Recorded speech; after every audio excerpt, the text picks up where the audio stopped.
Shalom saudara-saudara yang terkasih dalam Tuhan Yesus Kristus, selamat pagi. Hari ini bacaan kita diambil dari 2 Timotius 2 ayat 1 sampai 6. Cuma 6 ayat saja, bacaan yang pendek. Tapi seperti biasa kita akan membaca artikelnya terlebih dahulu.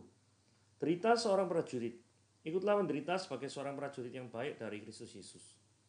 Paulus mengajak kita agar ikut menderita sebagai seorang prajurit dengan mengumpamakan kehidupan prajurit yang sedang bertugas dalam perang. Dia menerangkan bahwa seorang prajurit sejati siap mengorbankan apa saja dan menderita demi menyenangkan komandannya. Paulus pun menyatakan bahwa seorang prajurit tidak boleh menjeratkan dirinya kepada urusan-urusan kehidupan yang tentu dapat menyenangkan atau membuat dirinya nikmat. Fokus kehidupan prajurit adalah untuk berperang.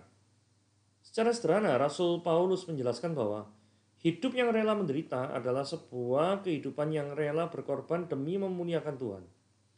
Pertanyaannya sekarang adalah, apakah setiap orang Kristen memiliki mental bak seorang prajurit? Rela memberi dan berkorban demi kebahagiaan orang lain. Jujur, banyak orang Kristen yang sering memikirkan hidup meraih hal-hal duniawi yang menyenangkan daripada hidup melayani dan menyerahkan segala sesuatu untuk Tuhan.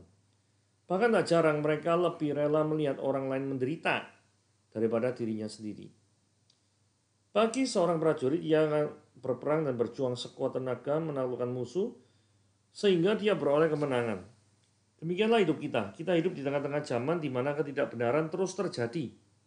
Sebagai prajurit Kristus kita harus siap sedia berjaga-jaga dan siap berjuang untuk hidup dalam kebenaran Allah. Berperang dan berjuang tentu menimbulkan rasa sakit bagi daging kita. Namun percayalah bahwa Tuhan mengaruniakan kepada kita kekuatan sehingga kita dapat bertahan dan menang di akhir peperangan. Sudah kita menjadi prajurit yang siap sedia untuk menderita demi menyenangkan komandan kita. Saudara, kita akan membaca bacaan kita pada hari ini 2 Timotius 2, 1-3. Sebab itu hai anakku, jadilah kuat oleh kasih karunia dalam Kristus Yesus. Apa yang telah engkau dengar daripadaku di depan banyak saksi, percayakanlah hal itu kepada orang-orang yang dapat dipercayai dan juga cakap mengajar orang lain. Ikutlah menderita sebagai seorang prajurit yang baik dari Kristus. Seorang prajurit yang sedang berjuang tidak memusingkan dirinya dengan soal-soal penghidupannya, supaya dengan demikian ia berkenan pada komandannya. Seorang olahragawan hanya dapat beroleh mahkota sebagai juara apabila ia bertanding menurut peraturan-peraturan olahraga. Seorang petani yang bekerja keras haruslah yang pertama menikmati hasil usahanya. Saudara, mari kita baca 2 Timotius 2 ayat 1. Kita perhatikan gini ya. Hai anakku, jadilah kuat. Jadilah kuat oleh kasih karunia dalam Yesus Kristus. Nah, perhatikan kata jadilah kuat. Dalam bahasa Yunani, kata jadilah kuat itu endunamou, yang merupakan kata perintah bentuknya pasif. Artinya, kita tuh bisa kuat bukan berasal dari diri kita sendiri. Tetapi kita bisa kuat, di sini dijelaskan ya, oleh kasih karunia dalam Kristus Yesus. Jadi kemampuan Anda di dalam bertahan menghadapi kehidupan ini itu semata-mata karena Tuhan yang berkehendak. Coba kita bandingkan dalam Filipi 4 ayat 13. Segala perkara dapat kutanggung di dalam Dia yang memberikan kekuatan kepadaku. Ini kata yang di garis merah ini jelas ini ya. Yang memberikan kekuatan kepadaku. Nah, ini yang memberikan kekuatan kepadaku. Jadi segala perkara dapat kutanggung yang memberikan kekuatan kepadaku. Jadi kalau Tuhan itu tidak memberikan kekuatan, maka kita implikasinya juga tidak bisa menanggung segala perkara. 2 Timotius 2 ayat 2. Apa yang telah engkau dengar daripadaku di depan banyak saksi, percayakanlah hal itu kepada orang-orang yang dapat dipercayai dan juga cakap mengajar orang lain. Jadi Paulus ini ngajar pada Timotius di depan banyak orang sehingga mereka bisa menjadi saksi bahwa apa yang Timotius ajarkan memang sesuai dengan ajaran Paulus dan bukan dari dirinya sendiri. Jadi ininya gini ya. Kalau kita sudah menerima pengajaran yang benar, Maukah kita memiliki hati yang meneruskan ajaran itu kepada orang lain? Kalau kita memiliki hati yang cinta akan Tuhan, seharusnya orang itu juga cinta kebenaran. Orang yang cinta kebenaran tidak bisa berdiam diri terhadap dusta atau segala kebohongan ajaran-ajaran yang tidak masuk akal. Terus penekanan yang berikutnya, yang poin kedua ini adalah percayakanlah hal itu kepada orang-orang yang dapat dipercayai. Jadi meneruskan ajaran yang benar pada setiap orang lain adalah kewajiban bagi setiap kita. Jadi jangan sampai kita tidak mau meneruskan ajaran atau kita jadi saluran buntu bagi kerajaan Tuhan. Yaitu berkat-berkat yang sudah Tuhan terima itu berhenti di kita, tidak bisa kita teruskan kepada orang lain. Kan sangat sayang. Ya, jadi biarlah yang jadi viral-viral itu adalah firman Tuhan gitu ya. Bukan cuma sensasi-sensasi omong kosong yang tidak ada artinya gitu loh. Jadi karena seringkali orang-orang zaman sekarang nih sering lebih mencintai dongeng daripada mencintai firman Tuhan. Nah ini yang harus diubah. Masalahnya mulut yang Tuhan berikan kepada kita, itu kita gunakan mulut ini ya. Itu untuk dongeng, gosip, atau menceritakan kebaikan Tuhan. Karena seringkali kalau kita kumpul bersama, mulut ini digunakan untuk gosip gitu. Bukan untuk memuji Tuhan, menceritakan kebaikan Tuhan dalam hidup kita, bersaksi satu orang dengan yang lain. Sehingga yang keluar itu kurang berguna bagi kerajaan Tuhan. Hati-hati terhadap hal itu. Ayat 3. Ikutlah menderita sebagai seorang prajurit yang baik dari Kristus. Ini penggambaran seorang Kristen sebagai seorang prajurit ya. Poinnya ada 3. Jadi prajurit itu kan memiliki ketundukan kepada Allah. Sama seperti prajurit tunduk pada komandan. Jadi orang Kristen itu diharapkan memiliki ketundukan kepada Allah. Sama seperti prajurit tunduk pada komandan. Nah komandan kita adalah Kristus Yesus. Jadi ketundukan bisa menimbulkan ketidaknyamanan. Itu sebabnya temanya menderita bagi Tuhan. Karena ya, kalau misalkan Anda lihat latihan militer apa itu kan keras sekali ya. Tapi tujuannya adalah untuk bela negara. Kalau misalnya mungkin ditanya gitu ya. Mungkin orang lebih milih tidur ya. Lebih nyaman secara kemanusiaan, secara ya lebih enak gitu loh. Tapi yang enak belum tentu berguna. Justru terkadang ketidaknyamanan membuat kita tuh maju. Ya. 4. Seorang prajurit yang sedang berjuang tidak mengusirkan diri dengan soal-soal kehidupannya, supaya dengan demikian ia berkenan pada komandannya. Nah ini bicara tentang fokus ayat 4 ini. Jadi seorang Kristen tuh harus ikut Tuhan dengan segala hati, harus dengan fokus.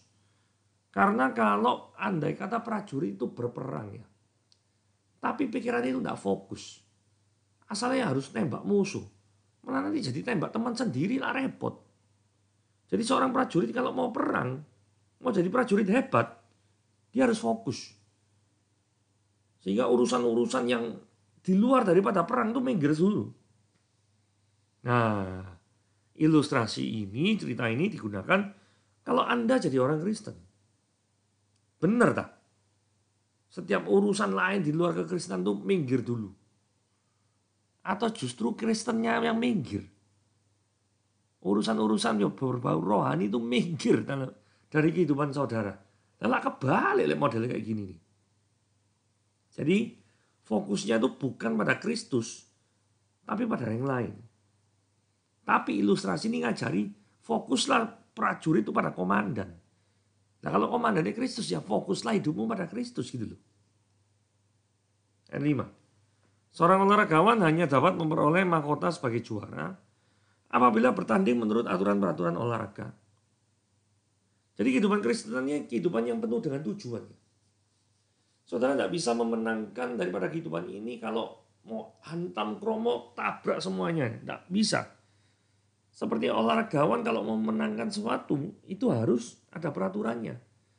Saudara nggak bisa main di sepak bola, selain kiper ya. Anda, waduh ini giring kok kesulitan ya. Saya bawa saja bolanya pakai tangan. Itu main bola tangan, bukan bola sepak itu. Ya, jadi ada aturannya gitu.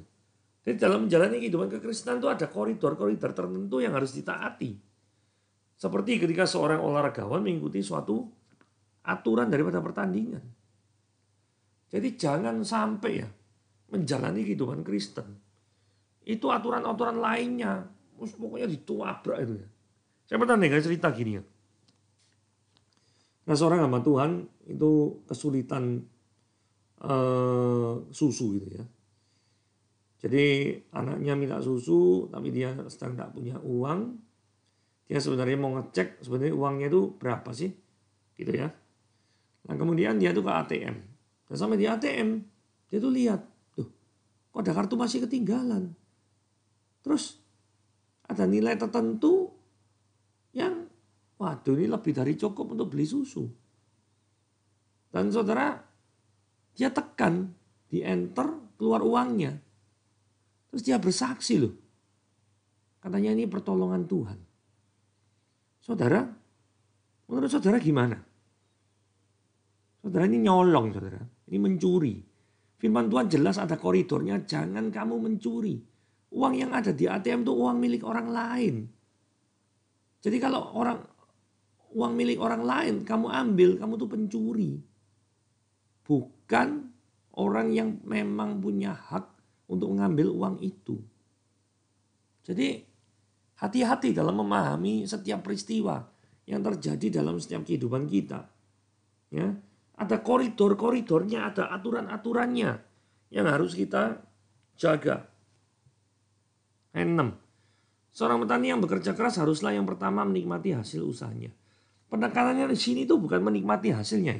Penekanan di sini itu adalah bekerja keras. Ingat ya. 2 ilustrasi pertama, prajurit tunduk sama komandan. Kemudian yang kedua itu adalah olahragawan tunduk pada peraturan. Yang ketiga, petani kerja keras untuk membajak sawahnya, mengusahakan ladangnya. Jadi titik beratnya 3 ilustrasi ini adalah bekerja keras, bekerja giat untuk Tuhan. Jadi penekanannya seberapa keraskah kita sudah bekerja di ladang Tuhan. Terkadang kita ingin lebih fokus kepada ingin menikmati hasil yang tanpa kerja keras. Ini tidak boleh ya. Karena ini memang benar ayatnya ada menikmati hasil usahanya. Tapi sebelum petani itu menikmati hasil usahanya, petani itu kerja keras dulu. Jadi titik beratnya yang diutamakan kerja keras dulu sebelum nikmati hasil.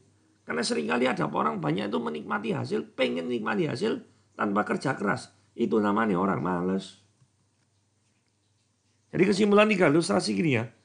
Tidak ada kemenangan di medan perang jika prajurit tidak mau tunduk pada sang komandan. Tidak ada mahkota yang didapat jika olahragawan tidak memiliki disiplin pribadi yang menunjang prestasinya. Tidak ada hasil panen yang dinikmati oleh petani tanpa adanya kerja keras.